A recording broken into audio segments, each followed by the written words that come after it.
together, but it don't matter, no, 'cause I got you. Nobody's wanna see us together, but it don't matter, no, 'cause I got you.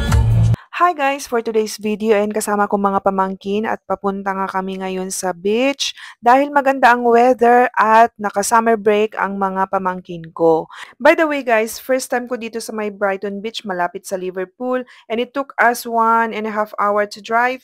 And as soon as we reach, ayan nakita niyo yung pamangkin ko ni Rugyanda, tinagkalin, pag-nagawan da DJ Palan, first time ni Z. At ako naman ay amazed na amazed dahil nga ang ganda ng beach at pwedeng maligo. Nga pala guys, free parking anywhere. Hindi kami nahirapan na kumuha ng parking.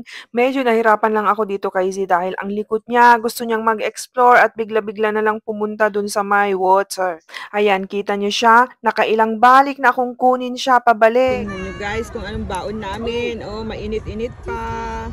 And it's time for food. Dahil nga Pilipino tayo, rice is life. Ayan, nagbaon ako ng yellow rice and sausage ng Aldi. At hindi ko namalayan guys, habang kumakain ako, bigla na lang lumapit ang dagat. Ayan, biglang nag-high tide. So, nakadalawang lipat kami guys. At habang inaasikaso ko yung mga gamit namin, si Z, Diyos ko, tumakbo na nga talaga sa tubig. Hindi na napigilan. Ayan, buti na lang talaga at meron ding nakatingin sa kanya that time. At dahil hawak ko na nga si Z, ayan, binidyohan ko siya para ipakita ko naman sa kanyang ama at na-excite din ako dahil syempre milestone din to para sa amin. Sinend ko nga din sa in-laws ko yung mga video ni Z at tuwang-tuwa din sila na nakakita na natutuwa si Z, he's loving it. Nada. Grabe guys, hindi talaga siya natatakot sa tubig. Gusto pa niyang pumagit na. Hanga mabutong. Tay ina natin mabutbutong, Diyos ko. At dahil nga natuwa kami dito sa beach, sinabihan ko si Simon na one day,